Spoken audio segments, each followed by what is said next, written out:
Hello again, everyone. It's Vince Fuller from TradingWinds.com, and this is our update for November 16th, 2017. Let's take a quick look at today's markets. We did see a significant bounce for equities today on higher than average volume. It was a strong day. The Dow Jones Industrial Average finished higher by 187 points, while the S&P 500 gained 21 points.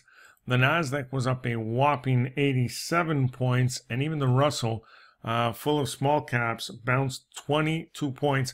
Now, this really got started with Walmart and CSCO this morning. Both reported earnings, both reported better than expected numbers. There's Walmart. Not only did we see a big gap, but it closed at the highs of the day.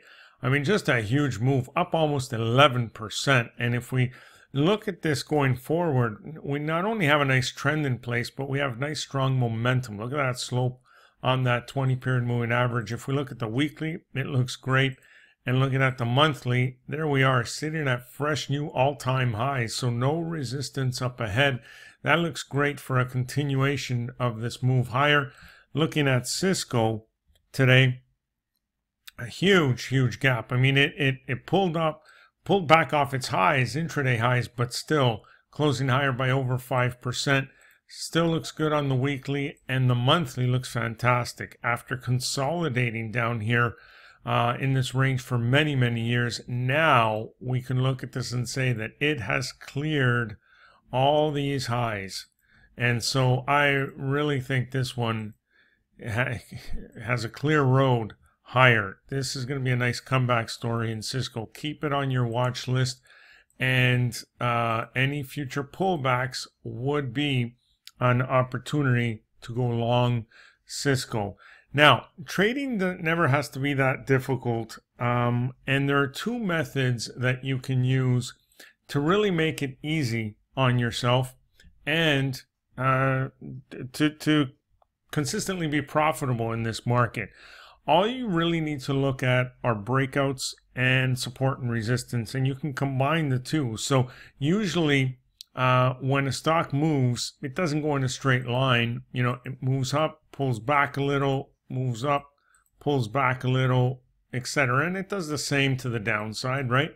But really, if we're just taking those breakouts of the highs, that's a nice, easy way to get in on a stock that is moving, all right, and has momentum behind it. And when we talk about support and resistance, that pullback, if it comes back into an area of support and then bounces from there, that is also a very strong sign. So looking at the chart of the Dow here, you know, recently we've been consolidating sideways. It's really been nothing but a chop. So what we really want to do is mark the high here. And if we can get above the high, that would be a strong indication that we will move higher. Now, always having that 20-period moving average sloping in the direction of your trade is very important. That means that there's strong momentum there. But let's go back and have a look at some of these. You know, if we had taken the breakout of that high, how would we have done? Breakout of this high, how would we have done, you know, breakout of this high? You can see the pattern here. And when you have a stock that is trending nice and cleanly, and you have that slope in that 20, this becomes very easy. Now, you know, taking a closer look here, if I take a different tool here, let's just clear this drawing off and use this tool. And you can see here, because it's always more of a zone than anything, but when you pull back into support and you bounce off that previous high, that alone gives you an indication that this is going to continue moving. Look at the slope at that time, right? It was all in place. So if you pull back and you bounce off the level of support and you break that high, there you go, a nice easy move higher. And it just happens over and over again. Find a nice clean trending chart, look for slope in that 20, and those breakout highs usually give you a very nice setup. That's about it for now. Enjoy the rest of your day, and we will see you on our next update.